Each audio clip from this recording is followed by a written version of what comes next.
Okay, இப்போ நாங்கள் பாட்டோட 12வது கேள்வி பார்ப்போம். அது பார்க்க முதல் கொஞ்சம் வெண்வரி படம் சம்பந்தமான கொஞ்சம் தியரி பார்ப்போம்.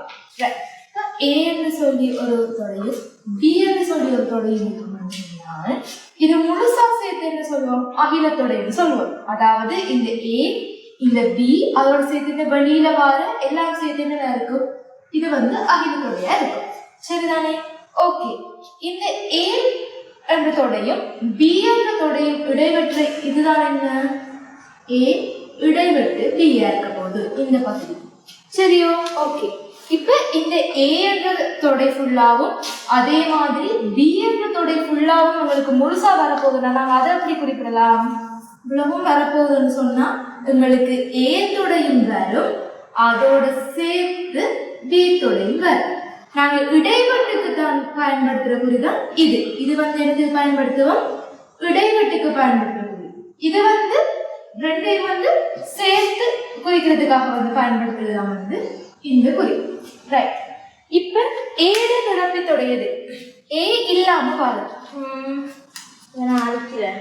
இப்ப ஏ இடைவெட்டு வீடு நிரப்பி வீடு நிரப்பி பி டேஷ் ஏ டேஷ், அதாவது டேஷ் வந்தா ஏ இல்லாத மற்ற பகுதி பி இல்லாத மற்ற பகுதி. அப்ப இங்க ஏ இடைவெட்டு பி டேஷ் வருதுன்னு பார்ப்போம். சரிதானே? இப்ப உங்களுக்கு ஏ வேணும், ஏ இருக்கு, அடுத்தது என்ன இருக்கு? பி இந்த இருக்கு. ஏட இடைவெட்டு பி இந்த இருக்கு. உங்களுக்கு ஏ இருக்கு, ஆனா உங்களுக்கு என்ன வரக்கூடாது? பி அதுக்குள்ள வரக்கூடாது. ஏ இத பி வரக்கூடாது, ஆனா உங்களுக்கு ஏ வேணும். அப்ப எந்த பகுதி வரப்போகுது? இந்த இவ்வளவு பகுதி மட்டும் ஏ இடைவெட்டு பி டேஷா இருக்கும். சரிதானே? அவ்வளவுதான் இதுக்குள்ள முக்கியமா நாங்க பார்க்க வேண்டிய விஷயமா இருக்கு. ஓகே, அப்ப ஏ இருக்கு, பி இருக்கு, இது ரெண்டையும் சேர்த்து செய்யறோம்னு சொன்னா நாங்க என்ன பாவிப்போம்? ஏ ஒன்றிப்பு பி பாவிப்போம். இதுல ரெண்டுக்கும் இடைவெற்ற பகுதி பார்க்கிறதா ஏ இடைவெட்டு பி என்று பாவிப்போம். உங்களுக்கு இப்படி ஒன்று தந்தாங்க, ஏ இடைவெட்டு பி டேஷ் தந்தாங்கன்னு சொன்னா உங்களுக்கு என்ன அர்த்தம்? எங்களுக்கு ஏ வேணும், ஆனா அதுல என்ன இருக்க வேணாம்? பி இல்லாத கொண்டு வேணும். சரிதானே? அதான் ஏ இடைவெட்டு பி டேஷா இருக்க போகுது. சரி, ஓகே, ரைட். நான் இதுக்குள்ள டிரெக்டா கேள்விக்கு போறேன். ஓகே, மாணவர்கள் 100 பேர் காலை உணவுக்காக பெற்றுக்கொள்ள விரும்பும் உணவு வகைகள் பற்றி பூரணப்படுத்தப்படாத வெண்வரை படம் தரப்பட்டிருக்கு. ஓகே, எங்களுக்கு ஒரு வெண்வரை படம் தந்திருக்காங்க. 100 மாணவர்கள் தங்களோட காலை உணவு எப்படி முடிக்கிறாங்க என்று சொல்லி. ஓகே, அப்ப எங்களுக்கு இந்த மொத்த வரைக்கும் குறிக்கிறது எத்தனை பேரு? 100 பேரு. அப்ப நாங்க அதை ஃபர்ஸ்டா குறிப்போம். எங்களோட அகிலத்தொடை 100. ரைட். அதை நாங்கள் இங்கே இப்படி குறிச்சுக்கொள்வோம். ஓகே, பாச்சோறு, அப்பம், நூடுல்ஸ். சரி, இந்த வட்டம் ஃபுல்லாங்களுக்கு என்னது குறிக்கும்? பாச்சோறு சாப்பிட்டாக்களை குறிக்கும். அதுல இந்த இடைவெளி இருக்கிற இந்த இடைவெளி என்னதை குறிக்கும்? பாச்சோறும் சாப்பிட்டு இருக்காங்க, அவங்க என்னவும் சாப்பிட்டு இருக்காங்க? அப்பமும் சாப்பிட்டாங்க. பாச்சோறும் சாப்பிட்டு அப்பமும் சாப்பிட்டாக்களை இந்த பகுதி குறிக்கும். இந்த பகுதி என்னது குறிக்கும்? இவ்வளவு ஃபுல்லா பாச்சோறு சாப்பிட்டாங்க, இதுல பாச்சோறு சாப்பிட்டு அப்பமும் சாப்பிட்டாங்க. எவ்வளவு மாறா இருப்பாங்க? பாச்சோறு மட்டும் சாப்பிட்டாங்களா இருப்பாங்க. சரிதானே? ரைட். இந்த வட்டம் நடுவுல இருக்கிற இந்த வட்டம் என்னதை குறிக்கும்? அப்பம் சாப்பிட்டாங்க குறிக்கும். அதுல இந்த இவ்வளவு பாதி என்னதை குறிக்குது? பாச்சோரையும் அப்பத்தையும் சேர்த்து சாப்பிட்டாங்க குறிக்குது. இந்த பகுதி என்னதோட பொதுவா இருக்கு? நூடுல்ஸோட இருக்கு. அப்ப இது என்னதை குறிக்க போகுது?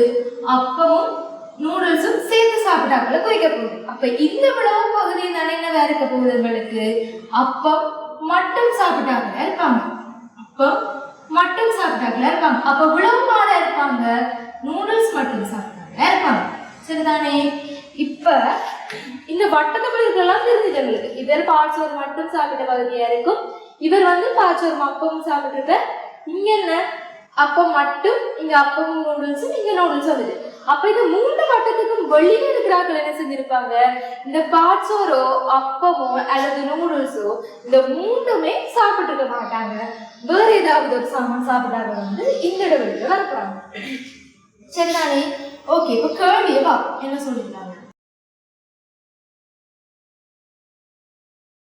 கேள்வியை பாருங்க. 14 மாணவர்கள் பாச்சோறு, அப்பம் மற்றும் நூடுல்ஸ் ஆகிய உணவு வகைகள் மூன்றிலும் எந்த ஒரு வகையையும் பெற்றுக்கொள்ள விருப்பம் தெரிவித்தனர்.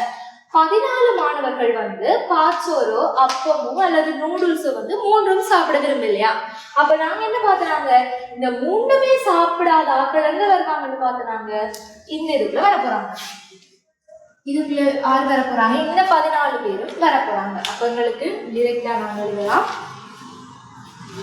அப்ப இவங்க 3 பேரும் அதாவது பாச்சோர் சாப்பிட்டார்கள், அப்பம் சாப்பிட்டார்கள், நூடுல்ஸ் சாப்பிட்டார்கள். நம்ம என்ன செய்யலாம், நாங்க இந்த மூன்றையுமே சாப்பிடாத ஆக்கள்ல எங்களோட மொத்த மாணவர்கள் கழிச்சமன்னு சொன்னா என்ன வரும், அவங்க வருவாங்க. அப்ப நான் எழுதுறேன், பாச்சோறு, அப்பம், நூடுல்ஸ். இந்த மூன்றும் சாப்பிடாத ஆட்கள் 14 பேர், மொத்த மாணவர்கள் 100 பேர். அப்ப சாப்பிட்றாக்கள் எத்தனை பேரா இருப்பாங்க, இந்த 100 பேர்ல இருந்து 14 பேர் கழிச்சா 86 பேராக இருப்பாங்க. சரிதானே? தொடர்ந்து கேள்வி பார்ப்போம். எந்த ஒரு மாணவரும் பாச்சோறு மற்றும் நூடுல்ஸ் ஆகிய உணவு வகைகள் இரண்டையும் விரும்புறல்ல. இந்த பாச்சோரையும் நூடுல்ஸையும் ஒரே நேரத்துல விரும்பி சாப்பிடுறார்கள் இல்லையா? ஓகே, முதலாவது கேள்வி கேட்டிருக்காங்க, அப்பம் அல்லது நூடுல்ஸ் பெற்றுக்கொள்ள விரும்பும் மொத்த மாணவர் எண்ணிக்கை 73. அப்பமும் வேணுமா அல்லது நூடுல்ஸ் சாப்பிடுவாங்க? அப்பம் சாப்பிடுவாங்க அல்லது நூடுல்ஸ் பெற்றுக்கொள்ள விரும்புற மொத்த மாணவர் எண்ணிக்கை 73 சொன்னா பாச்சோறு மட்டும் சாப்பிடுறாங்க கேட்டிருக்காங்க. ஒன்று அப்பம் சாப்பிடணும் அல்லது நூடுல்ஸ் சாப்பிடுவாங்க. ஒன்று அப்பம் சாப்பிடுவாங்க அல்லது நூடுல்ஸ் சாப்பிடுவாங்கன்னு சொல்றாங்க. எண்ணிக்கை எங்களுக்கு 73 இருந்தா எங்களுக்கு இந்த மிச்சம் இருக்கிற ஆக்கள் தான் யாரா இருப்பாங்க, பாச்சோறு மட்டும் சாப்பிடுறாங்களா இருப்பாங்க. எங்களுக்கு தெரியும் இந்த மூன்றையும் சாப்பிடுறாங்க எவ்வளவு பேர் கண்டிருக்கோம், 86 பேர் கண்டிருக்கோம். அதுல இந்த அப்பம் என்ற உலகத்தையும் நூடுல்ஸ் என்ற உலகத்தையும் சாப்பிடுறாங்க எத்தனை பேர், 73 பேர். அப்ப இந்த 86 பேர்ல இருந்து இந்த 73 பேர் கழிச்சு எங்களுக்கு எவ்வளவு யாரு வர போறாங்க, பாச்சோறு மட்டும் சாப்பிடுறார்கள். அதுதான் எங்களோட முதலாவது கேள்வி.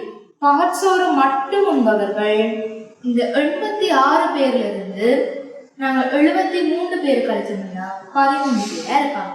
ஓகேயா? ஓகே, அடுத்தது பாருங்க, பாச்சோறு அல்லது நூடுல்ஸ் பெற்றுக்கொள்ள விரும்பும் மொத்த மாணவர் எண்ணிக்கை 72. அப்படி இருக்கும்னு சொன்னா அப்பம் மட்டும் உணவாக பெற்றுக்கொள்றாங்க. ஒன்று நண்பர்களுக்கு 2 படத்துல இப்ப என்னவா, பாச்சோறு விரும்பி வாங்குறாங்களா அல்லது நூடுல்ஸ் விரும்பி வாங்குறாங்களா? அப்படிப்பட்ட ஆளுநர் எண்ணிக்கை எவ்வளவா, 72 சொல்லியிருக்காங்க. பாச்சோறு விரும்பி வாங்குறாங்க அல்லது நூடுல்ஸ் விரும்பி வாங்குறாங்க, அவங்களோட அளவு 72 சொன்னா நாங்க இந்த அப்பம் மட்டும் வாங்குறார்கள் எப்படி கண்டுபிடிக்கலாம்?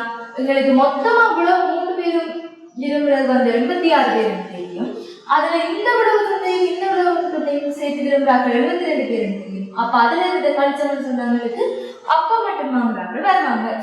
ஆகவே 2வது கேள்வி என்ன, அப்பம் மட்டும் உண்பவர்கள் இந்த 86ல இருந்து 14 பேர் கழிச்சோம், 72 பேரை கழிச்சோம்னு சொன்னா 14 பேர். ஓகே, அதே மாதிரி தானே அடுத்தது கேட்கிறாங்க, பாச்சோறு அல்லது அப்பம் பெற்றுக்கொள்ள விரும்பும் மொத்த மாணவர் எண்ணிக்கை 68. இந்த பாச்சோறு விரும்புறாங்க அல்லது அப்பம் விரும்புறாங்க இந்த மாணவர்கள் எண்ணிக்கை என்னவா, 68. அப்ப எங்களுக்கு நூடுல்ஸ் மட்டும் விரும்புறாங்க எண்ணிக்கை கேட்டிருக்காங்க. இப்ப எங்களுக்கு மொத்தமா தெரியும் 86ன்னு சொல்லி, இரண்டையும் விரும்புறாக்கள் 68 சொன்னா நூடுல்ஸ் மட்டும் விரும்புறாக்களுக்கான என்ன செய்வோம், இந்த 86ல இருந்து அந்த 67 கழிப்போம். அப்ப 3வது கேள்வி, நூடுல்ஸ் மட்டும் உண்பவர்கள் இந்த 86 பேர்ல இருந்து 68 பேரை கழிச்சோம்னு சொன்னா வரப்போகுது 18 பேர். இப்ப எங்களுக்கு தெரிஞ்ச தரவெல்லாம் நாங்க அவ்வளவு குறிப்போம்.